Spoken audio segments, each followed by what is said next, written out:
Le recensement est entré dans une nouvelle étape de son processus après la distribution et la collecte des bulletins auprès des résidents de la principauté. L'heure est désormais à la vérification des données. Tous les formulaires ont été numérisés, un par un. Une partie des agents recenseurs a donc terminé sa mission, mais 6 d'entre eux restent encore en poste pour une vérification plus approfondie, et ce afin d'obtenir le meilleur traitement statistique. Aujourd'hui, 90% quasiment des logements ont été caractérisés, donc en résidence principale, résidence secondaire ou logement vacant. Le but maintenant, c'est de traiter l'ensemble des formulaires qui va rester, qui sont revenus un petit peu en retard, et afin d'extrapoler les 10% de logements qui vont rester pour avoir cette vision globale du recensement. Pour être le plus précis dans la collecte des données, Monaco a été divisé en 8 secteurs. Si la collecte des bulletins s'est achevée le 29 juillet dernier, il est encore temps pour les retardataires d'envoyer leur formulaire à l'INSEE. Il est encore possible de le faire, mais vraiment très rapidement, parce que là, on est vraiment dans le bouclage du recensement. Donc, on accepte encore les formulaires, mais vraiment dans les prochains jours, ça va s'arrêter. J'en profite aussi pour remercier l'ensemble des concierges de la principauté qui nous a été d'une grande aide dans cette opération. Une fois toutes les opérations de collecte terminées, l'INSEE entrera dans une nouvelle phase, celle de l'exploitation des résultats, une étape qui devrait commencer en octobre avant la publication des premiers chiffres début 2017. Elle a été fondée par 2 carabiniers lorsque Bernard Boucher et Laurent Boin décident de créer l'association du Rocher du Cœur. Leur souhait est d'offrir des moments inoubliables à des enfants malades, comme des séjours à Disneyland Paris, des voyages en Laponie ou encore des tours d'hélicoptère. Pour mener à bien ces actions, l'association peut compter sur le soutien de plusieurs personnes, à l'image de ces 9 rameurs qui se sont relayés depuis la côte romaine pour rejoindre le port Hercule. Première journée très dure parce que beaucoup de vent, houle de face, pendant presque une trentaine d'heures à ramer avec ce type de bateau. Donc à la fin, il y avait une partie de l'équipe qui commençait à se poser certaines questions. Et heureusement, la Dame Nature était avec nous. Donc le vent s'est calmé, la mer est devenue beaucoup plus calme, ce qui fait qu'on a pu rattraper notre retard. Et en écourtant nos pauses, parce qu'on avait fait une première escale, une première île italienne, deuxième île italienne, et là on faisait des pauses très courtes. Et lorsqu'on est arrivé après en Corse, là aussi on devait faire une pause plus longue, mais comme on nous annonçait beaucoup de vent, donc on l'a écourté. Et donc on a pris la mer, on est quel jour là ? Dimanche, vendredi en fin d'après-midi. Et au début, la mer était un peu houleuse, mais après, c'est calmé.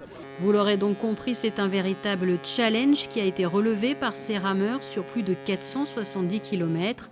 Mais malgré la fatigue ou les difficultés rencontrées sur le parcours, la motivation était toujours là, animée par la volonté de récolter des fonds au profit de l'association. C'est la raison première pour l'association Le Rocher du Cœur, avec 2 personnes totalement bénévoles que sont Laurent et M. Boucher. Et donc on souhaitait vraiment depuis toutes ces années remettre le couvert de ce qu'on avait fait il y a 2 ans, mais faire quelque chose d'encore plus dur, encore plus humain, et pour essayer de donner encore plus d'image à cette belle association qui vient en aide aux enfants malades. Exploit physique donc pour ce défi solidaire qui s'est achevé dimanche 21 août. Les mois à venir seront aussi chargés pour l'association qui organisera notamment de nouveau sa très belle soirée princesse à l'hôtel Hermitage. Bravo! Merci! La 12e édition de la Palermo Monte Carlo. Le départ a été donné ce dimanche à midi dans le prestigieux golfe de Mondello. 57 unités en compétition. Il s'agit de la plus forte participation jamais enregistrée dans cette course, avec notamment la présence de 6 maxi-yachts. 11 nations sont représentées, Italie, États-Unis, France, Monaco, Allemagne, Espagne, Royaume-Uni, Malte, Turquie, Russie et Hongrie. L'objectif est le même pour tous, franchir la ligne d'arrivée en moins de 47 heures, 46 minutes et 48 secondes, le record établi l'année dernière. La Palermo Monte Carlo constitue la 4e et dernière étape du Méditerranéen Maxi Offshore Challenge 2016 et c'est le Rambler 88 du néo-zélandais Brad Butterworth qui a pris la tête de la flotte. Côté monégasque, un équipage composé entre autres de 3 jeunes régatiers formés à la section sportive du Yacht Club. J'ai la possibilité de pouvoir naviguer avec un équipage très expérimenté, avec de gros noms à bord comme Pietro Dali. C'est donc la première fois que je vais faire cette régate. D'habitude, je faisais des régates près de la terre. Et donc ça va être une grande expérience pour moi. C'est ma deuxième fois que je participe à la Palermo Monte Carlo et je suis très contente parce que cette année, il y a vraiment des personnes par lesquelles je peux vraiment apprendre beaucoup. J'espère vraiment d'apprendre encore parce qu'on a vraiment un équipage top et voilà, et surtout de s'amuser. Les premiers équipages sont attendus à Monaco à partir de mardi en fonction bien sûr des conditions météo. La remise des prix est programmée ce vendredi 26 août à 19h30 au Yacht Club. Vous pouvez suivre la course en direct sur 2 adresses, le www.palermo-montecarlo.it ou le www.ycm.org.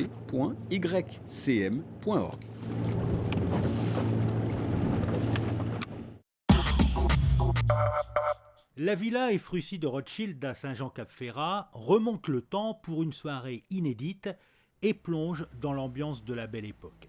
Les 150 convives arrivent à la villa en voiture d'époque et ont tous été invités à se costumer. Ils sont membres de la haute société et viennent de Monaco, de Suisse, d'Angleterre, parfois de plus loin, de New York.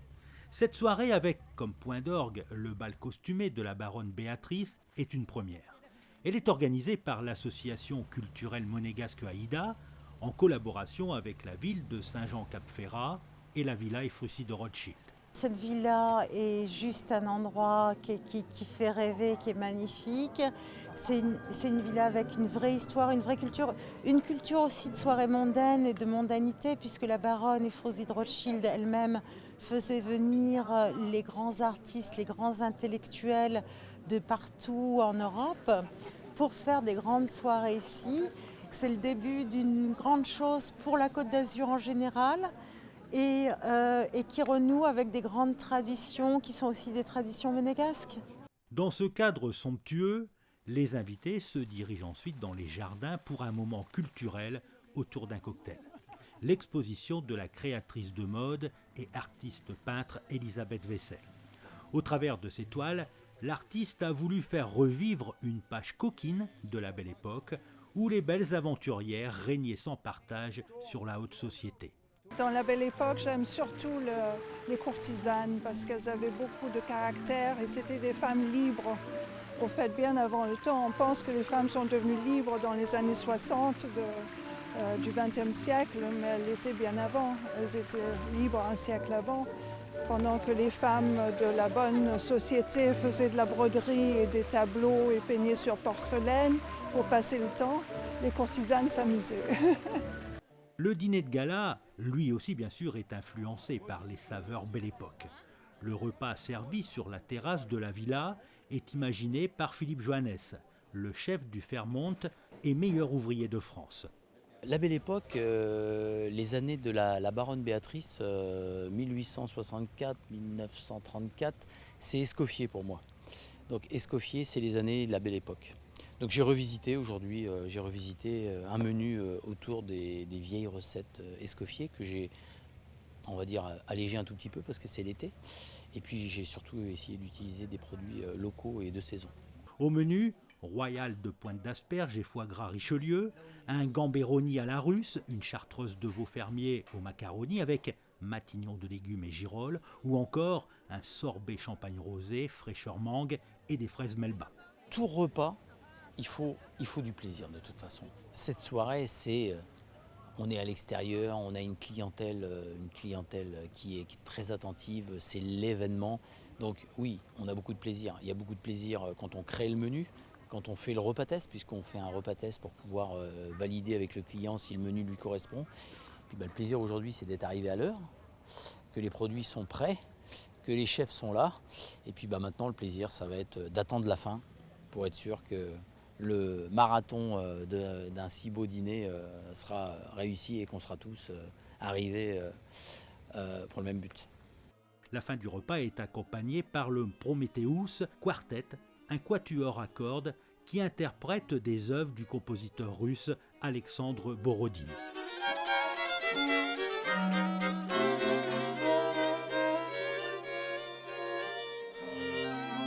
La Belle Époque est comprise entre la fin du 19e siècle et la Première Guerre mondiale. C'est une période de progrès économique, sociologique et technologique. On y invente l'automobile, l'avion ou encore le téléphone. Sur la Côte d'Azur, la Belle Époque voit les têtes couronnées de toute l'Europe s'y presser pour jouir de sa douceur hivernale et d'une vie mondaine particulièrement raffinée. Notre Côte d'Azur, notre principauté ne serait pas ce qu'ils sont sans la Belle Époque. Tous les grands bâtiments, les opéras, les casinos ont été créés grâce à cette Belle Époque, grâce à ces gens qui sont venus passer 3 mois chez nous. Et par conséquent, il est important, je trouve, et il est temps de leur rendre hommage, d'autant plus qu'on a quand même beaucoup d'étrangers qui viennent nous voir et que ces étrangers ne connaissent pas cette histoire. Pour clôturer la soirée, le bal costumé de la baronne Béatrice.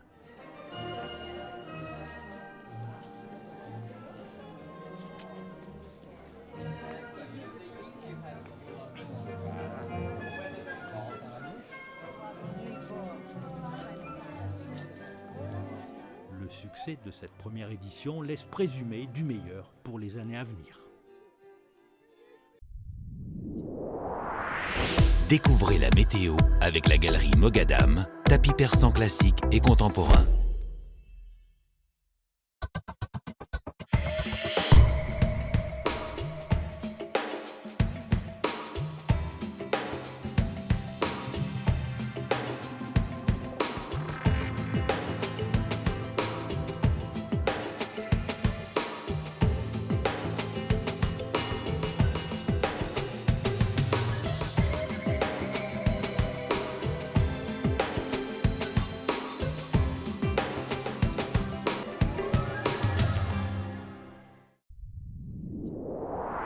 Vous avez découvert la météo avec la galerie Mogadam, tapis persan classique et contemporain.